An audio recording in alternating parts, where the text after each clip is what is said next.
સૌ પ્રથમ તો પ્રસૂતિ પહેલા અને પ્રસૂતિ પછી કસરત કેમ કરવી જોઈએ એની આપણે ચર્ચા કરીશું.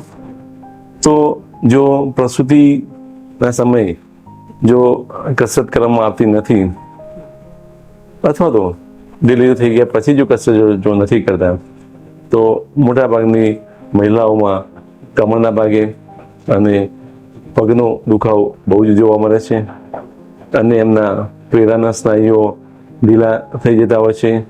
ઘણી વખતે ઘણા પડતા કમજોર પણ થઈ ગયા છે અને એને પીળું રહી ગયું એવું લોકો ઘણી વખત કહેતા હોય છે, જે હકીકતમાં જે એને જે ડિલિવરી પછી કસરત નથી કરી એનું પરિણામ છે. ઘણી વખતે થાપાની નીચેના સ્નાયુ જેને પેલ્વિક ફ્લોર મસલ જે કહેવાય છે કે જે સ્ત્રીના મેઇન જે છે એને સપોર્ટ કરે છે એ ડિલિવરી પછી નોર્મલ ડિલિવરી પછી એ સ્નાયુ ઢીલા થઈ જવાના કારણે ઘણી વખતે એમાં એને ખાંસતી વખતે કે હસતી વખતે પેશાબ થઈ જવાની શક્યતા રહેતી હોય છે.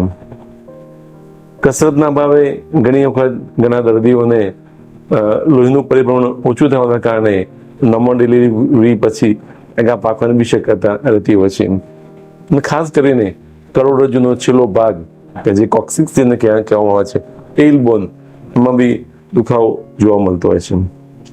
ડિલિવરી પછી હિન્દુ સંસ્કૃતિ પ્રમાણે 4 કિલો ઘી, 4 કિલો ગુંદર અને એ બધું ખાવાથી એનું વજન વધી જતું હોય છે અને વજનની અસર સીધી જ અસર જે છે એ એના પેટ ઉપર જોવા મળતી હોય છે.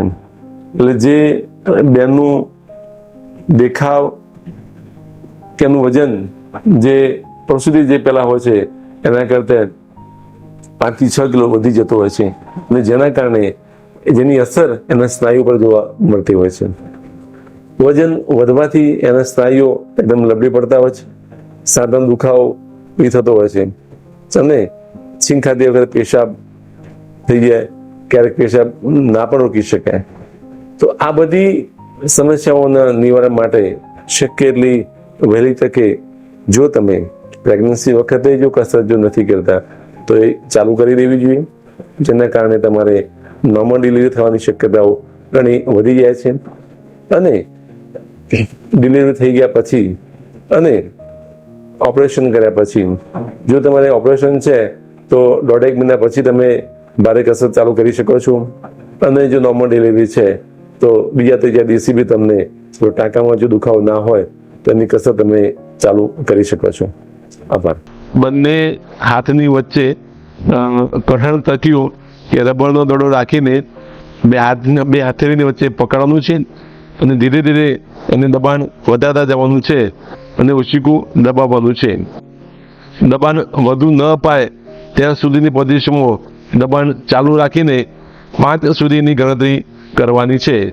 એના પછી દબાણ ધીમે ધીમે ધીમે ઓછું કરતું જવાનું છે. એમ કરવાથી બંને હાથની આજુબાજુના સ્નાયુઓ મજબૂતાઈ વધશે. ઢીંચનો ટેકો લઈને બંને પગના ઢીંચણ સીધા રાખીને જમીન પર બેસવું. પછી બંને પંજા તમારી તરફ ઉપર ખેંચી 5 ગણીએ ત્યાં સુધી પકડી રાખવા. પછી પંજાને ઢીલા મૂકી નીચે તમારાથી દૂર ખેંચવા. નીચેની બાજુએ 5 ગણીએ ત્યાં સુધી પંજા નીચે ખેંચી રાખવા અને પછી પંજા ઢીલા મૂકવા.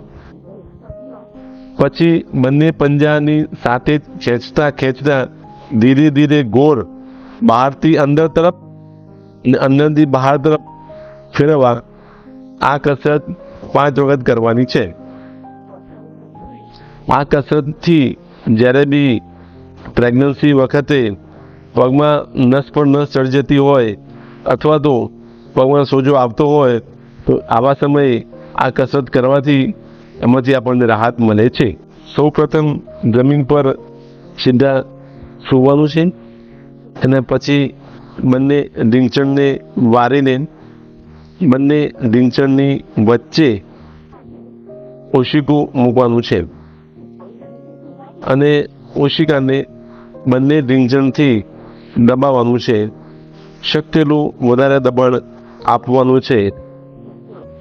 1 2 3 4 5 અને એના પછી ધીમે ધીમે દબાણ ઓછું કરવાનું છે. આ કસરત 5 વખત કરવાની છે અને આ કરવાથી તમારા હેમસ્ટ્રિંગ મસલ અને બેક મસલ મજબૂત થવાના છે. બ્રિંકને પીકીને જમીન પર બેસીને પહેલાં બંને પગ સીધા રાખવા, પછી બંને તળિયા ભેગા કરી ધીરે ધીરે બંને પંજા શરીર તરફ જેટલા નજીક આવે એટલા પગને જમીન પર તરફ રાખીને વારીને અંદર તરફ લાવવા દેડકા જેવી પરિસ્થિતિમાં બેસવાનું છે. પછી બંને હાથને ઢીંચણ પર મૂકી પગને દુખે નહીં ત્યાં સુધી જમીન તરફ દબાવવાના છે અને બટરફ્લાયની પોઝિશનમાં કસરત કરવાની છે. એટલે આમ કરવાથી હેમસ્ટ્રિંગ અને કાપ મસલની કસરત વધારે થવાની છે. આ કસરત 5 વખત કરી શકાય. પર પગ વારી છતાં સૂઈને હાથ બંને બાજુમાં સીધા રાખવા ભગવાનું. પછી કમરને જમીનથી 3 કે 4 ઇંચ ઊંચી કરવી, 5 ગણીએ ત્યાં સુધી કમર પકડી રાખવી, પછી ધીરે ધીરે ધીરે જમીન પર કમરને મૂકવી. આની સાથે ચાલવાની પણ કસરત રોજ 10 થી 15 મિનિટ રોજ ચાલવાની કસરત કરવાની છે.